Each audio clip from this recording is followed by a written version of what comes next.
2 दिसंबर 1988 पाकिस्तान की पार्लियामानी तारीख का यादगार दिन था जब अमरीत के तवील सियाह दौर का इख्तिताम हुआ। एक बाहिम्मत लीडर मोहतरमा बेनज़ीर भुट्टो ने वज़ीर आज़म पाकिस्तान का हलफ उठाया। वो पाकिस्तान की ही पहली खातून वज़ीर आज़म न थीं बल्कि उन्हें दुनियाए इस्लाम की पहली खातून सरबराह हुकूमत होने का एजाज़ भी हासिल हुआ। ये एजाज़ मोहतरमा बेनज़ीर भुट्टो को प्लेट में रख कर नहीं मिला था बल्कि इसके पीछे अमरीत के खिलाफ उनकी 11 साला जिदोजहद थी, जिसमें उन्होंने अपने वालिद के कत्ल, नौजवान भाई की पुरस्रार मौत, कैद की सोबतें और जलावतनी जैसी मुश्किलात का सामना करने के बावजूद आमिर के सामने सर तस्लीम खम नहीं किया और हमेशा जमहूरी अक़दार की पासदारी की। 1973 में हार्वर्ड यूनिवर्सिटी से सियासियात में ग्रेजुएट डिग्री हासिल करने के बाद बेनज़ीर साहिबा ने ऑक्सफोर्ड यूनिवर्सिटी से बैन अल-अक़वामी कानून और सिफारतकारी में पोस्ट ग्रेजुएट की डिग्री हासिल की। जून 1977 में वो पाकिस्तान वापस आए।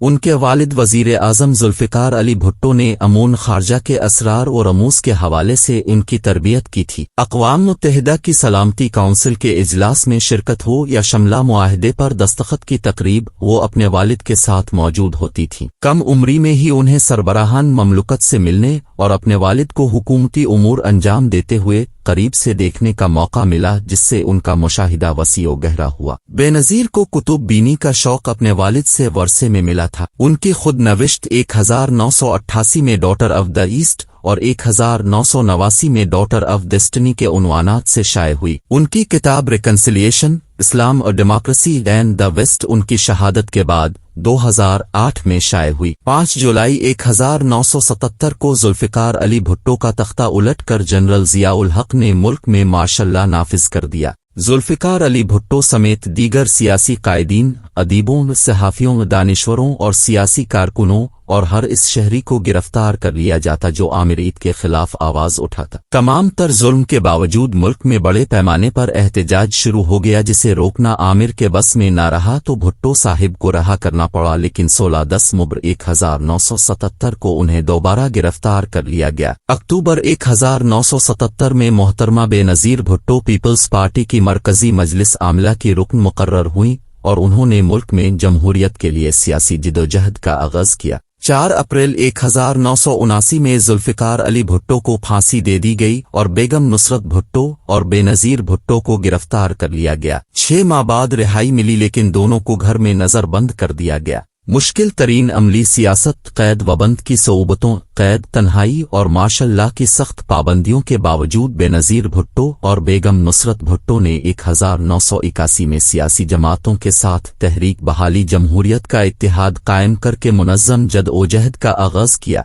जिसकी वजह से बेनज़ीर साहिबा को गिरफ्तार करके सक्खर और कराची की जेलों में रखा गया, जिससे उनकी सेहत शदीद मुतासिर हुई। 1984 में इलाज के लिए उन्हें जनेवा और बाद में लंदन जाना पड़ा। हर जुल्म को आखिर ज़वाल है और सियाह रात के बाद रोशन सवेरा, यही उम्मीद लेकर बेनज़ीर भुट्टो 10 अप्रैल 1986 में वतन वापस पहुंची तो जिंदा दिलान लाहौर ने अपनी लीडर का बहुत शानदार इस्तकबाल किया, जो इस बात का सबूत था कि अवाम मुल्क में जमहूरियत चाहते हैं। बेनज़ीर साहिबा ने मुल्क भर के दौरे किए, जहां भी वो जाती थीं अवाम का हुजूम अपनी लीडर के इस्तकबाल के लिए मौजूद होता था। उनके साथ अवाम के इस अंदाज़ मोहब्बत और मकबूलियत ने उनके मुखालफीन को परेशान कर दिया था। 18 दिसंबर 1987 को वो आसिफ अली जरदारी के साथ रिश्ता इज़्दिवाज में मुंसलिक हो गईं। नवंबर 1988 में मुनक़िद होने वाले आम इंतखाबात में पीपल्स पार्टी को ज़बरदस्त कामयाबी हासिल हुई, जिसके नतीजे में 2 मुब्र 1988 को मोहतरमा बेनज़ीर भुट्टो ने वज़ीर आज़म के ओहदे का हलफ उठाया। ये पाकिस्तान के मजलूम अवाम के लिए उम्मीद की किरण थी कि अब मुल्क में जमहूरियत और कानून की बालादस्ती होगी। पाकिस्तान रोशन ख़याली तरक्की और कामयाबी की राह पर गामज़न होगा। बेनज़ीर पाकिस्तानी औरत को माशी तौर पर मुस्तहकम देखने की ख्वाहिशमंद थीं,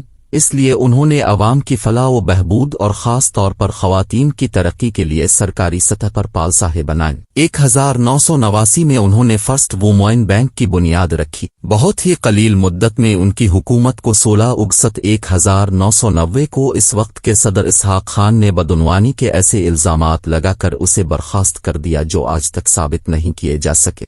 مسئلہ یہی ہے کہ یہاں ابتدا سے ہی جمہوریت کو الفابرنی نہیں دیا گیا، جس کی وجہ سے ہمارے معاشرے میں جمہوری رویے بھی پروان نہیں چڑھ سکے۔ اکتوبر 1993 کے آمین انتخابات میں ایک بار پھر پیپلز پارٹی نے اکثریت حاصل کر کے حکومت بنائی اور بے نظیر بھٹو دوبارہ پاکستان کی وزیر اعظم بنے۔ انہوں نے اپنے پہلے دور حکومت کے ادھورے رہ جانے والے عوامی منصوبوں کا اثر نو آغاز کیا۔ ان کی حکومت نے پولیس اور تھانے کے کلچر میں اصلاحات کرنے کے علاوہ 24 جنوری 1994 پاکستان میں پہلی بار وومن پولیس سٹیشن قائم کیے۔ صحت کے شعبے میں بھی اصلاحات کا آغاز کیا گیا۔ خواتین اور بچوں کو بہتر طبی سہولتوں کی فراہمی کے لیے 1994 میں ملک کے غریب دیہی علاقوں میں صحت کی بنیادی سہولتوں کو گھر گھر پہنچانے کے لیے لیڈی ہیلتھ ورکر پروگرام کا آغاز کیا۔ اس پروگرام کے تحت ملک کے تقریباً تمام اضلاع میں لیڈی ہیلتھ ورکرز تعینات کی گئیں، جو خاندانی منصوبہ بندی اور صحت کی تعلیم،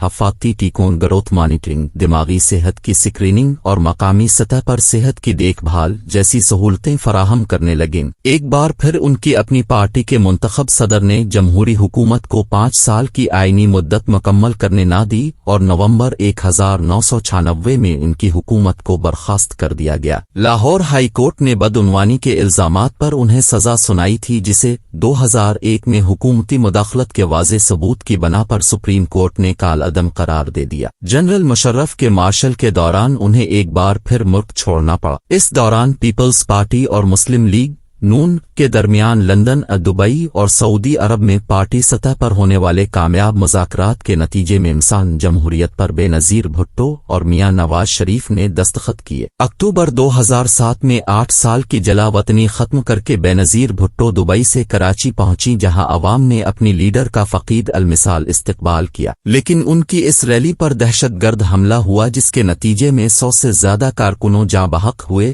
اور بڑی تعداد میں لوگ زخمی ہوئے۔ یہ سب ان کو خوف زدہ کرنے اور عوام سے دور رکھنے کوشش تھی، لیکن ذوالفقار علی بھٹو جیسے بہادر لیڈر کی بیٹی خوف زدہ کیسے ہو سکتی تھی؟ وہ دوسرے ہی دن زخمی کارکنوں کی عیادت کرنے ہسپتال اور جاں بحق ہونے والوں کے گھر تعزیت کے لیے پہنچ گئیں۔ ان کے اس عمل اور ان کی دانشمندانہ صلاحیتوں بڑھتی ہوئی مقبولیت سے ان کے مخالفین اتنے خوف زدہ ہو گئے کہ اس نڈر، درد مند دل اور بہترین ذہنی صلاحیتوں کی مالک پاکستان کی ہر دل عزیز لیڈر کو 27 دسمبر 2007 کو راولپنڈی میں انتخابی جلسے سے واپسی کے دوران دہشت گرد حملے میں شہید کر دیا گیا۔ پاکستانی یہ سوال پوچھنے میں حق بجانب ہیں کہ آخر کیوں ہر اس لیڈر کا یہی انجام ہوتا ہے جو عوام کے حق اور ملک کی ترقی کی بات کرتا ہے؟